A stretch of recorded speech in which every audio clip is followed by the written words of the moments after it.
नमस्कार.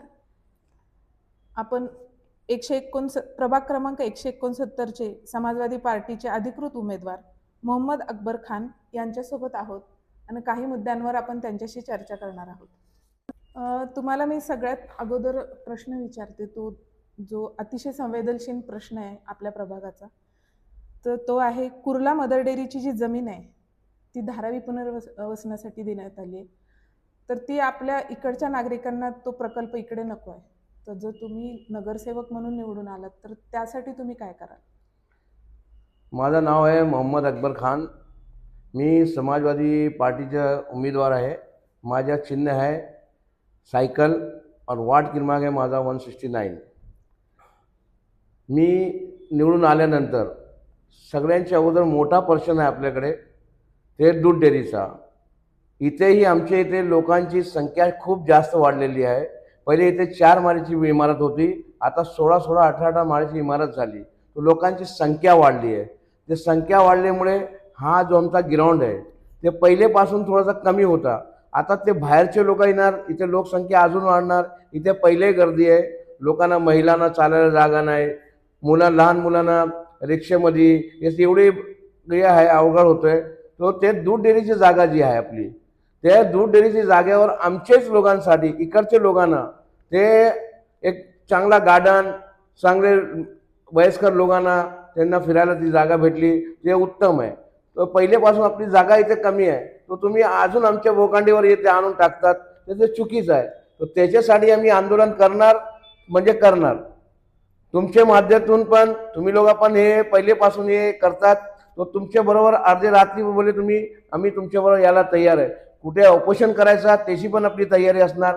मी निवडून आले तरी पण काम करणार, नाही आले तरी पण हा मुद्दा उचलणारच आहे. आता दुसरा प्रश्न थोडा वेगळा आहे.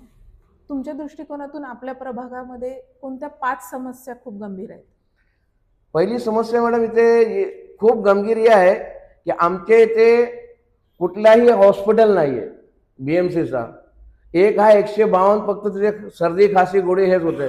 तो महिलांना डिलेव्हरीच्या वेळी खूप त्रास होतोय.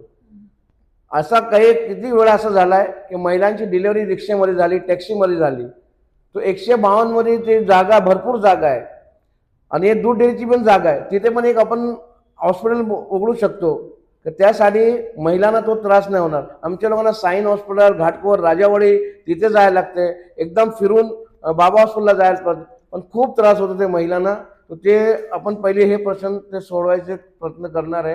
हे मोठी हे आहे आमच्याकडे. आपल्या इथे जसं इन्फ्रास्ट्रक्चरचा जो प्रॉब्लेम तुम्ही बोललात होता मगाशी, की आपल्या इथे जागा वाढत चाललेली आणि हे झालेलं आहे, तर तुम्हाला असं वाटतं का की जी फेरीवाले आहेत त्यांना पण एक अधिकृत जागा दिली पाहिजे, आणि जेणेकरून रस्त्यावरती जे फेरीवाले उभे आहेत त्यांना एक कुठेतरी प्रॉपर जागा दिली तर जी ट्रॅफिकची समस्या ती होणार नाही.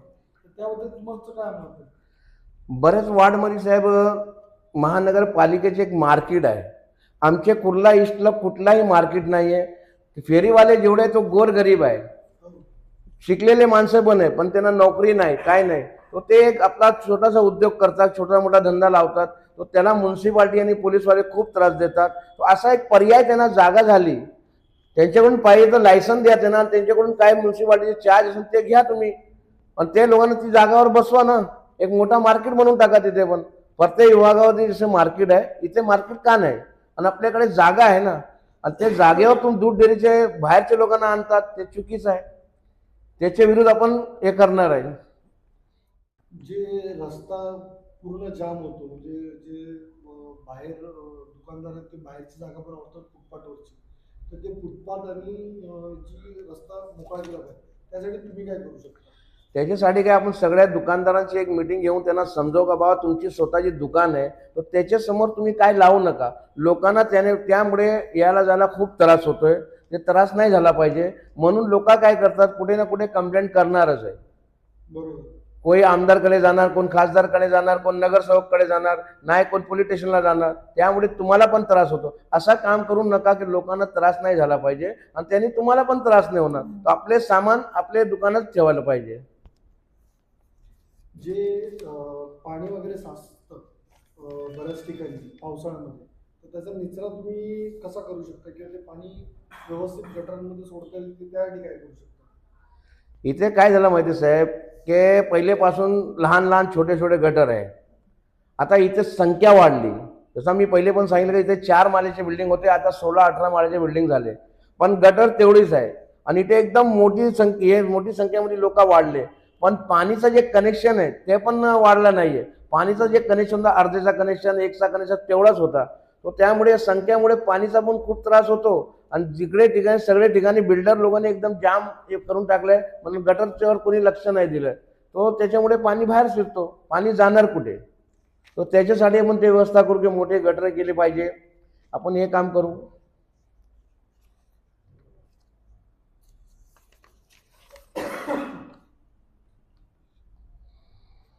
सो मोकळ्या जागा आपल्या भागामध्ये कमी आहेत. म्हणजे जी आहेत ती उद्यानं पण कमी पडत आहेत, कारण लोकसंख्या खूप वाढली. मुलांना खेळण्यासाठी किंवा उद्यानं अशा गोष्टी कमी पडत आहेत. तर त्यासाठी तुम्ही काय कराल? हा, तेचसाठी आपला पहिला एक प्रश्न झालेला आहे की इथे मोठी जागा, आता मोकळी जी जागा आहे ती आपली दूध डेअरी आहे. त्याशिवाय इथे कुठली जागा नाही. जी जागा आहे त्याच्यात मैदान आहे छोटे छोटे, तर ती जागा कमी पडते. तर त्यामुळे आपल्याला हे आंदोलन केलं पाहिजे की ते जागावर कुठल्या बाहेरच्या लोकांना इथे यायला जायचं नाहीये.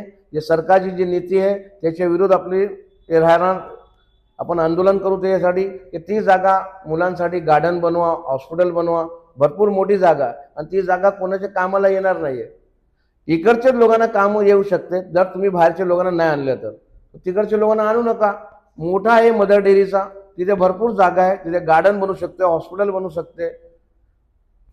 म्हणजे ना बऱ्याच वेळा ना सामुदायिक हॉल वगैरे नाही आहेत आपले. म्हणजे कुठला कार्यक्रम घ्यायचा म्हटला ना तर सामुदायिक हॉल नाही आहेत. परत कम्युनिटी हॉल बोलतो ना, जसं लहान मुलांना खेळायला वगैरे, इंडोर गेम्स वगैरे. आजकाल तुम्ही तर बघितलं असेल, आधी खूप लहान मुलं खेळत होती, पण आता कसं झालं की हॉल नसल्यामुळे पार्किंग स्पेसमध्ये एवढ्या गाड्या असतात की तुम्हाला मोकळा जागाच नाही खेळायला. तर ते कम्युनिटी हॉल जे आहे ते लोकांना कार्यक्रमासाठी उपयोगी पडू शकतो. हां, ते मदर, हां, याने ती ही जी जागा आहे ती मोकळी जागा, ती बोलले तर मदर डेअरीचीच आहे. मदर डेअरीच्या इथे ते आपण करू शकतात. आणि प्रत्येक स्टेशनला आपण बघितलं तर तिथे पार्किंगची व्यवस्था आहे. कुर्ला ईस्ट असा विभाग आहे तर तिथे पार्किंगची कुठलीही व्यवस्था नाही आहे. तो रेल्वेच्या इथे जी जागा भरपूर ती पण खाली पडलेली आहे, तिथे लोकांची पार्किंग करू शकतात. प्रत्येक बिल्डिंगच्या समोर लोक येऊन, बाहेरचे लोक पण पार्किंग करतात. तो तिथे एक पार्किंग बनवली तो लोकांना एक सुविधा भेटणार. स्टेशनचे होते ती जागा मोकळी आहे तिथे पण. आणि जे नाले वगैरे त्या नाल्यांवरती जसं खूप मच्छर वगैरे हे होतात, वास, खूप दुर्गंध आपल्या कुर्ल्यामध्ये खूप येतात. आपल्या कुर्ल्याच्या चारी बाजूने नाले, म्हणजे आपण जिकडून पण जाल तिकडून एक नाला हे आहेच. तर त्या नाल्यांवरती काही शेड वगैरे बांधून किंवा त्या नाल्याचं तुम्ही काय करू? नाल्यासाठी पण आपण काय आहे की आल्यावर ते हे पण करू शकतात. ते BMCचं काम ॲक्च्युली. आणि दुसरे जे लोक आलेले ते निघून ते लोकांचं काम होतं की ते केलं पाहिजे. का दुर्गंध येते. आणि आता 8 दिवस नाही झाले तिथे अशी एक दुर्घटना झाली की एक मोटरसायकल घेऊन चालला होता. ट्रॉफिकच्यामुळे तो मोटरसायकल सहित तो मोटर गटरात पडला. तो त्याला काढण्यासाठी फायर ब्रिगेड आली, ते लोकांनी त्याला काढलं. तो तिथेवर लादी टाकून पॅक करू शकतो आपण, ती व्यवस्था होऊ शकते. ते मला अजून एक म्हणजे कुर्ल्यातला अजून एक समस्या आहे की जे आपण बोलतो ना की पार्किंग, जी कुर्ल्यात राहणारे जी लोक आहेत त्यांचा पार्किंगचा पण मोठा समस्या. जसं तुम्ही बोला की स्टेशनला जे येणारे लोक ते बिल्डिंग समोर पार्किंग करतात, पण जी स्थानिक लोक आहेत त्यांना पण पार्किंगसाठी जागा नाही. तर त्यासाठी तुमचं काय म्हणतं? तर कसं आहे की गव्हर्नमेंटचा एक रूल आहे की SRA ला पार्किंग नाही आहे. आता इकडे तिकडे जे दिसतात तर ते SRA वालेच उभं असतात. आणि प्रत्येक जे प्रायव्हेट बिल्डिंग झालेले त्याच्यात बिल्डर लोकांनी पार्किंग बनवलेलं आहे. आणि पार्किंगचे ते पैसे घेतात, 3-3, 4-4, 5-5 लाख घेतात. आणि SRA मध्ये गोरगरीब लोक असतात, त्यांना झोपडपट्टी तोडून गव्हर्नमेंटची स्कीम मधून त्यांना SRA दिले, पण त्यांना पार्किंगची कुठली सुविधा नाही आहे.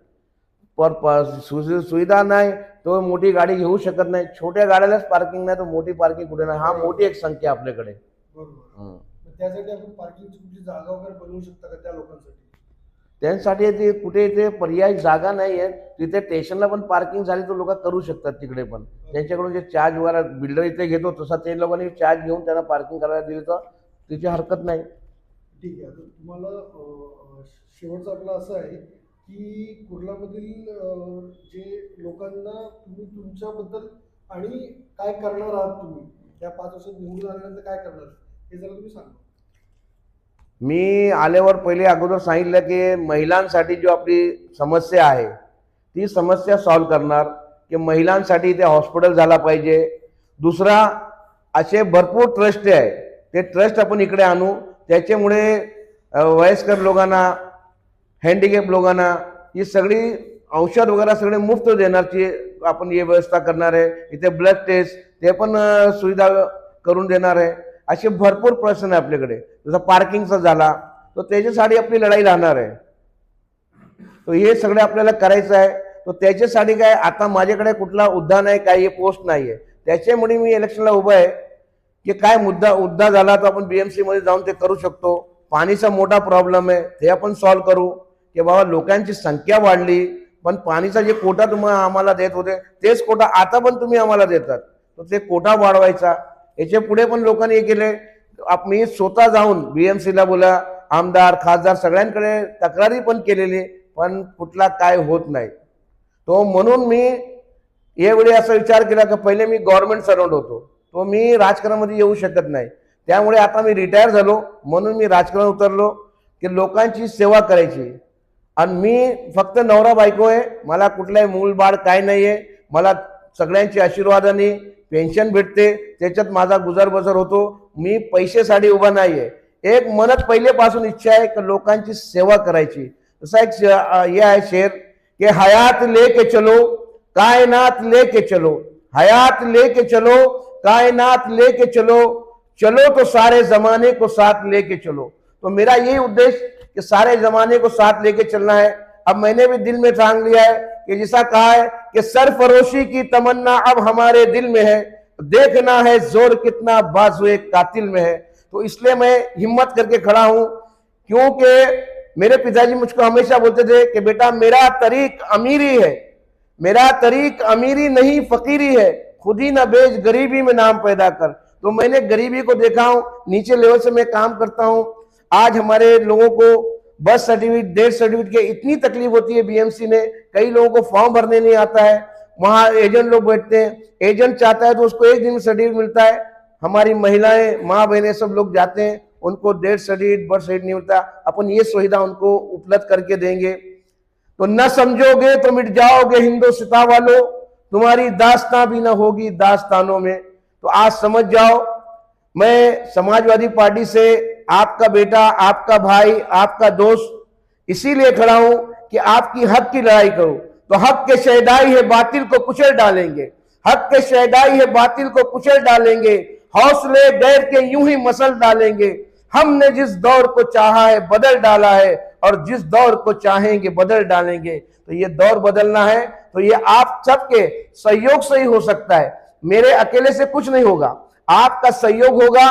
तो एक मौका आप मुझको दीजिए, और मैं ये आपको दूसरे लोगों की तरह झूठे वादे नहीं करूंगा, झूठी बातें नहीं कहूंगा. मैं जो कर सकता हूं मैंने उतने ही मुद्दे पे बात किया है. और हमारे लोगों का बहुत बहुत धन्यवाद, बहुत बहुत शुक्रिया कि इनके माध्यम से मेरे दिल की आवाज आप लोगों तक पहुंच रही है. तो इनका भी मैं सबसे पहले शुक्रिया करता हूं, इन लोगों को धन्यवाद देता हूं कि आज ये लोग अपना कीमती वक्त निकालकर मुझ गरीब के पास आए हैं और मेरी आवाज को आप तक पहुंचा रहे. बस आपसे मेरा यही निवेदन हाथ जोड़ के कि एक मौका मुझे दीजिए. एक मौके में अगर नहीं मैं उतरा तो आप मेरा कभी भी आधी रात को आके कॉलर पर से, मैं नहीं भी आया तो भी आपका काम करूंगा, आने के बाद और ज्यादा काम करूंगा. बस यही निवेदन मेरा, यही आप लोगों से है. और मैं उम्मीद करता हूं कि आप सभी लोग आने वाली 15 तारीख को 4 नंबर बटन पे साइकिल को विजय मनाओगे, यही आपसे सभी उम्मीद. धन्यवाद. जय हिंद, जय महाराष्ट्र, अस्सलाम वालेकुम, खुदा हाफिज.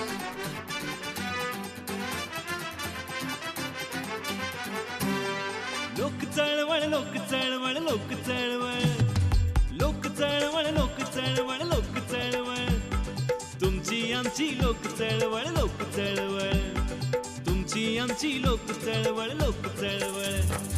देश आपला लोक आपली, देश आपला लोक आपली, प्रश्न आपले सोडूया ह्या लोक चळवळी.